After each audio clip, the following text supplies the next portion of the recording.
माझ्या आजी आजोबांच्या लग्नाला 50 वर्ष पूर्ण झालीत. म्हणतात की त्यांचे 36चे 36 गुण जुळले, पण आमच्या अख्ख्या खानदानात त्यांच्या इतकं भांडण कोणी करत नाही.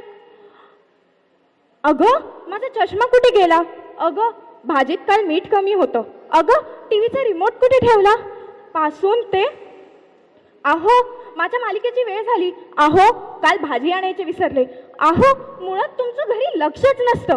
बाप रे, भांडणं केल्याशिवाय तर ह्यांचा दिवसच सरत नाही.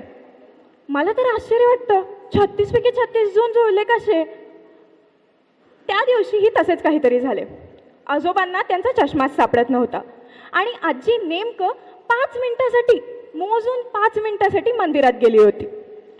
आता आजी नव्हती म्हणून इतर मंडळी कामाला लागली. आम्ही सगळे घरभर त्यांचा चष्मा शोधतोय. आजोबांनी तर घरच डोक्यावर घेतलं होतं. आणि आमचं नशीब की पुढच्या 5च मिनिटात बेल वाजली आणि आजी आली. आजीने पहिलं पाऊल आत नव्हता ठेवला की लगेच बाबांचे प्रश्न चालू झाले. अगं कुठे गेली होतीस, माझा चष्मा सापडत नाहीये. आजीने तेवढ्याच शांततेत म्हटलं, अहो तुम्हाला सांगितलं तर होतं मंदिरात जात आहे, आणि चष्मा बघा तुमच्या डोक्यावरच आहे. पण या सगळ्यात त्यांचं फुसफुसणं, रुसवणं, रागवणं हे चालूच असतं. थोडंसं त्यांच्याकडे पाहिलं ना की असं वाटत होतं की अरेंज मॅरेज खरंच करायला हवं का. त्यांचं तर काही तालमेलच जमत नव्हता. अरेंज मॅरेजमध्ये असं वाटायला लागलं की मुळात प्रेम नसतंच, फक्त ॲडजस्टमेंट, तडजोड, कॉम्प्रोमाइज एवढंच असतं. म्हणतात की त्यांच्या मुहूर्ताच्या दिवशी सगळे तारे जुळून आले होते, पण लग्नानंतर जर दिवेच लावायचे तर त्या ताऱ्यांचं करणार काय. पण म्हणतात ना की तुमचे बिलीफ चेंज व्हायला काही क्षणच पुरे असतात. माझ्यासोबतही तसंच काहीतरी झालं. उन्हाळ्याच्या सुट्ट्या होत्या. पहिले बॅकपॅक केली आणि आजी आजोबांकडे राहायला निघून गेली. तिथे दिवसभर आजोबांसोबत गाव फिरले, पेटीभर आंबे खाल्ले, आजीचे पंचपक्वान पोटभर जेवले, माऊ लुसलुसीत पोळ्या खाल्ल्या आणि रात्री आजीच्या कुशीत गोष्ट ऐकून झोपून गेली.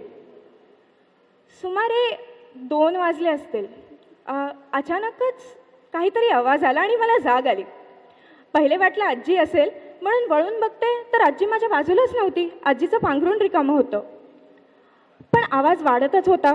जाणवलं की खोकल्याचा आवाज आहे.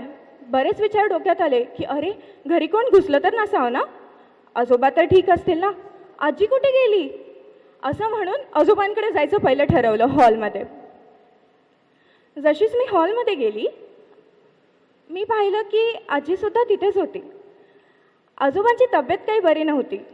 त्यांना खूपच खोकला येत होता, तापही अंगात चढला होता, अशक्तपणा तर इतका की साधं उठताही येत नव्हतं. आजी त्यांच्या बाजूलाच बसून होती. आजीला खरं तर डॉक्टरांनी खाली बसायला मना केलं आहे, कारण तिला गुडघ्याचा त्रास आहे. पण तरीही आजोबांची साईड सोडायला ती नकोच म्हणत होती. आजोबांनीही घट्ट तिचा हात पकडून ठेवला होता. आजी मिठाच्या पाण्याच्या पट्ट्या बदलत होती आणि काहीतरी गरम गरम काढा करून आणला होता. तो अगदी लहान बाळाला जसा पाजवावा तशी आजोबांना ती खाऊ घालत होती. आजोबा अशक्त असूनही फक्त आणि फक्त आजीचंच नाव घेत होते आणि आजीही त्यांना समजून सांगत होती की उद्यापर्यंत तुम्ही एकदम ठणठणीत असाल आणि मला चहाचा कप मागत असाल. थोड्या वेळ तिथे थांबली मी. जितका मला त्यांच्या भांडणाचा राग यायचा तितकंच हे दृश्य पाहून मन हळवं झालं अगदी. थोड्या वेळ थांबली आणि मग झोपायला निघून गेली.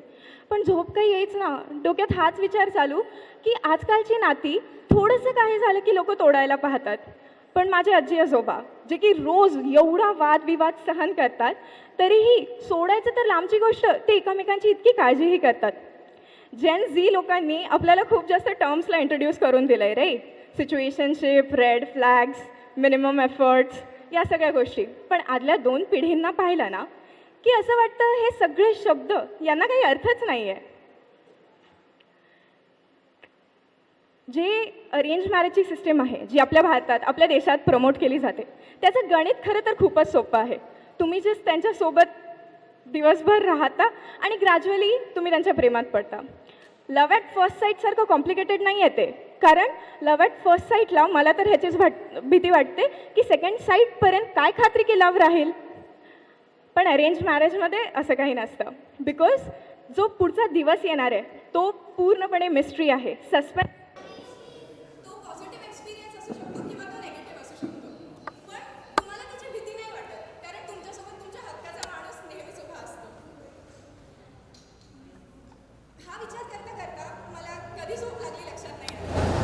दुसऱ्या दिवशी मी परत त्याच हाकेने उठली.